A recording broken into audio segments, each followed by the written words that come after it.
Hi, I'm Carly of gnarlycarleygaming, and welcome back couchside. Essentially, in a lot of these couch conversations, I chill on my big and cozy couch and talk about something gaming related. And I envisioned doing this here on this couch for a lot longer than it looks like I am going to. Um, Life is changing very abruptly. Moves are happening, and this little world and this couch may not be here soon. And so I'm not 100% that this will be the last video on this couch, but it probably will be one of them. And that's strange because I think I always envisioned, once I started being like couch side and cozy on this couch when I got it, that I would tell the story of the couch. And so it feels premature in some ways, but I still kind of want to because I'm not sure this couch is coming with me. And this is a big old couch, and it means a lot to me. I'm an overly sentimental person. This is going to be way more akin to like my emotional videos that are more of like my top 10 emotional games and things like that. But essentially, I'm a child of divorce. And that's not necessarily bad. I think when relationships aren't working, that can be like a very healthy and wonderful thing for people. But it was very tumultuous when my parents separated. It resulted in me and two of my siblings basically leaving with my mom and needing to rebuild. And we had an apartment for the four of us. It was a 3-bedroom apartment. My mom didn't have like a bedroom for like 2 years. And we really just slowly had to rebuild. We couldn't get everything all at once. We just didn't have the means. And so we were thinking of things in terms of like tables and couches. And this couch was one of the first things we ever had in that apartment. And there was such an immediate sense of home. We came from like a 7-bedroom family home, and then we're all crammed together in this little apartment, but we were at such like peace and happiness. And also, this is one of the coziest couches in the world. I've slept on this couch an infinite amount of times, and having that was really impactful. We still love this thing. And so my mom actually just got remarried this year. This was so many years ago. And when she did, she moved out of her place and they no longer needed this couch. And I was so happy to have it. And honestly, I think my mom has been too. Because anytime she's ever come over my place, we'll like start sitting at the table and talking. And she's like, the couch though? The couch though? And she just likes to curl up here. Because there's something very special about it. It's deep, it's cushiony, it's wonderful. But it also, I think, embodies a real sense of feeling good and comfortable and home. And I've felt that here in a lot of ways. And so as I like move forward in very happy and exciting ways to new couches and new comforts, I don't know. I just kind of wanted to tell the story of this couch before it wasn't here for these couch conversations and new couches emerged. Because this couch and this time here has meant a lot to me. And so, quite naturally, I'm in a big period of transition. Navigating moving with a sizable game collection and gaming world means less gaming is happening, more planning is happening, and it's just a lot of hubbub until the noise can die down. But I do intend to keep creating content around games. And I want to talk about a game today because I think when you're going through so many things like that, I think the most valuable thing I can say is the games that are with me and getting me through things of life, because that's what games are. They're social experiences, they're connectivity to others, and a lot of times when you're a gamer, they just help you through those rough periods.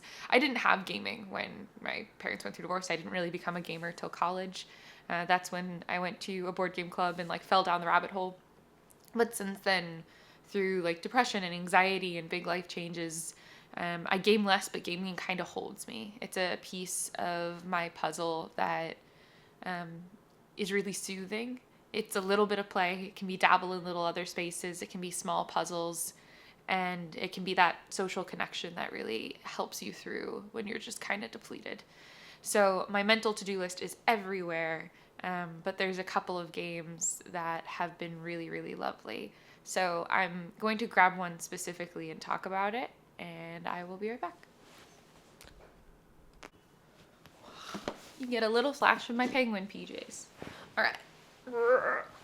we're going to get settled in. So the game that I'm going to talk about, the one that's been kind of holding me through the harder bits of transitions, but also just a big source of my joy lately, is Kelp. And I got this at Essenspiel, and it's not quite retail available yet. It's currently crowdfunding. So if it's something you're interested, I can put like the link below. But yeah, they gave this to me to do a preview video for. But they also weren't in a rush for the preview to be at the beginning of the campaign, and they really just wanted me to speak to how this fits in my world. They wanted me to do my content in my way and talk about this game. And the most real way I can say that lately is this has been my joy. This has been like easy and accessible but interesting joy. Sometimes I find when you're in like an overwhelming period of life that the tough part is finding something that's like rich enough and puzzly enough to hold your attention while also feeling accessible enough and not like mentally fatiguing. Because when your mental to-do list is high, games can't hold that residency. They can't, you don't want like a brain breaker. This isn't a brain breaker, but it is interesting and thoughtful and probably my favorite two-player experience. I'm heading across an ocean, and of like 400 games I own, I think I'm bringing 10. And that's because games are replaceable too. And some of them will live here at home with my mom and things like that. But I'm bringing this one, and that's because I don't want to wait for it to be available. And I think that's better than most endorsements that I could possibly give, is I'm willing to move it across an ocean. And so, yeah, that's my endorsement. And it's funny because it is also ocean themed. And it is shark versus octopus. It's called Kelp. It's this beautiful ocean landscape is the board. And essentially you have a shark who's doing a bag builder of sorts. And if you don't know what that means, I'll explain it. But a shark with a bag builder mechanism versus an octopus with a deck builder mechanism. And so players play asymmetrically, very different play styles and systems, but both of them are accessible, unique, and puzzly enough in their own right. So there's a lot that you get to explore in this game because you can play both sides of the game. But also it's about an hour of time. 45 minutes to an hour is what a typical game will take. It could be a little snappier if certain things happen, but it feels like a really easy weeknight two-player experience and joy to share with someone. This could be an unwind with a partner or a friend. It could be a really quick and easy step into gaming for those less familiar. But for those who are familiar, it can still breed richness of experience, and there's ways to try new things and learn. So I'm really digging it. It's also just phenomenally beautiful, and I will showcase it as I talk about it. But that's Kelp. And this is probably not the video they expected that I would make of it. But it feels so human and honest, and this is such a delight, and it's so beautiful, and the creators are so wonderful. So check it out if you'd like, and I will talk about it. But genuinely and truly a big source of joy for me right now. And yeah, like I said, hurling it across an ocean, best endorsement I can give. So we'll break it down for a second. The shark in this game, their goal is to hunt the octopus, and it's fairly straightforward in how they do so. Essentially, on their turn, they're going to draw and roll 2 dice. They have different colored dice in their bag. They have yellow ones that they can use on different action spaces of the board that they walk up to search, basically looking for the octopus. They have red dice that allow them to attack a certain location. That could be one that they've already searched. They know that the octopus is there, or it could be one that they're just trying to confidently guess and like kind of charge ahead.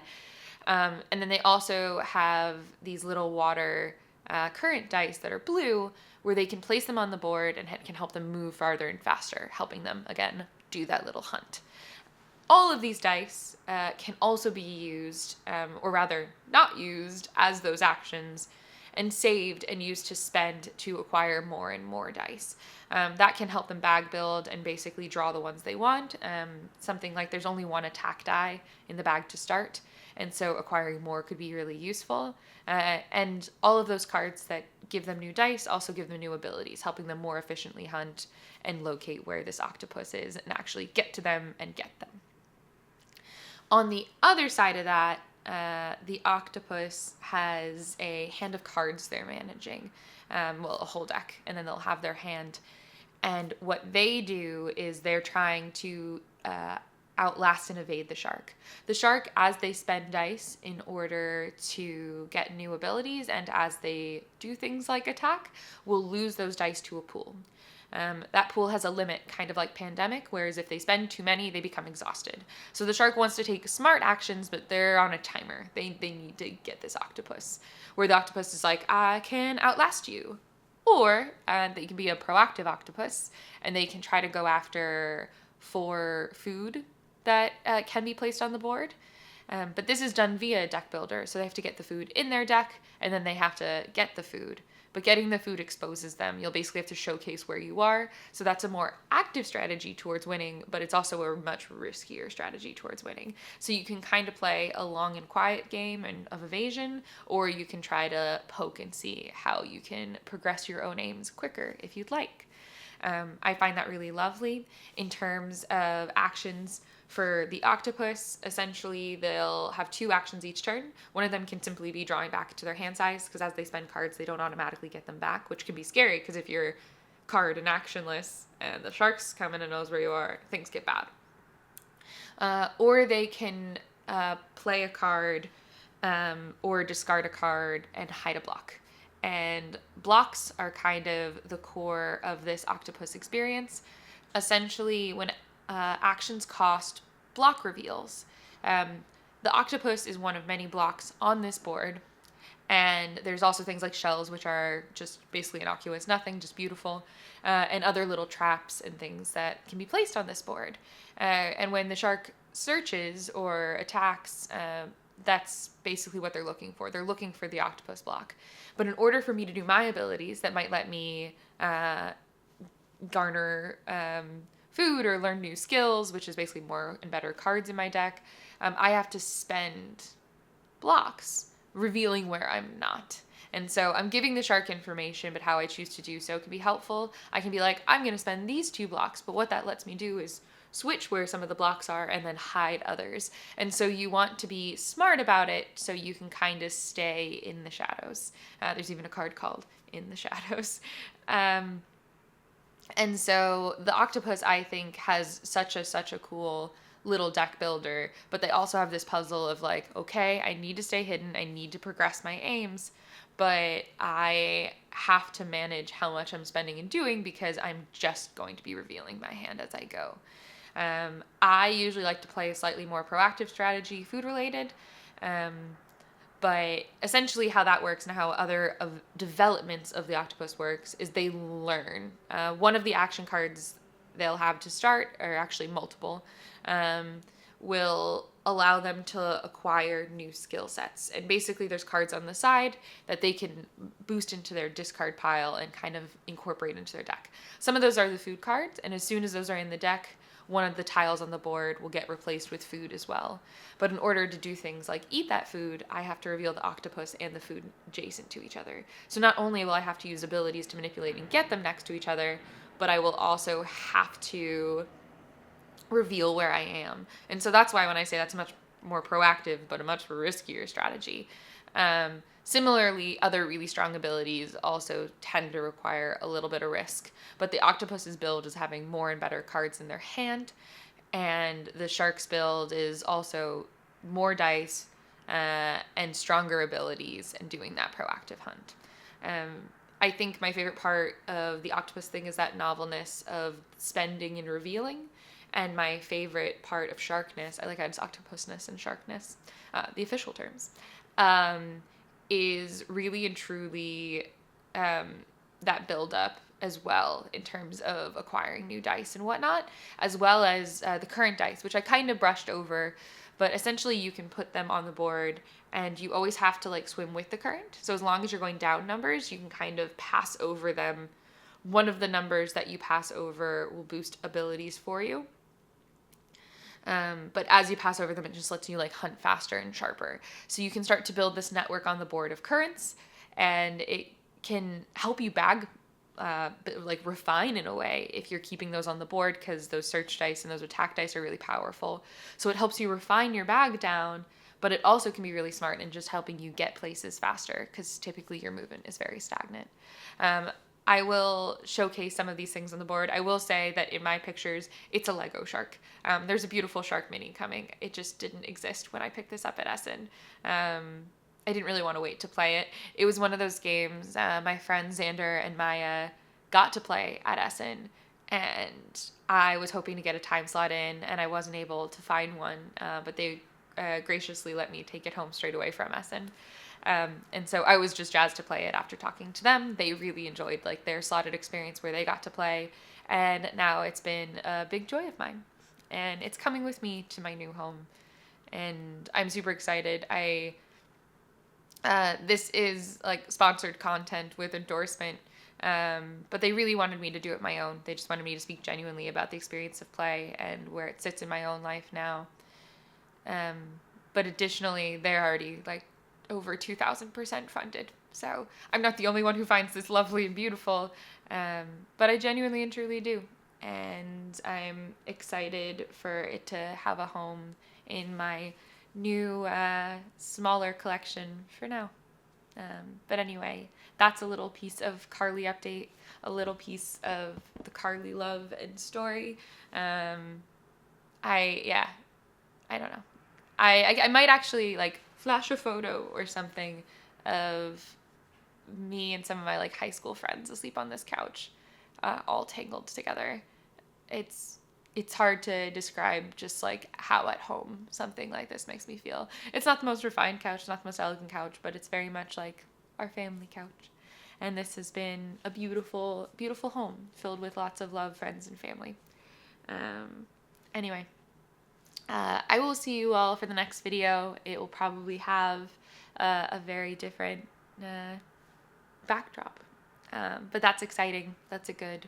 Life evolves in weird and wonderful ways sometimes. And so, till the next one, thanks for watching, guys. I appreciate you.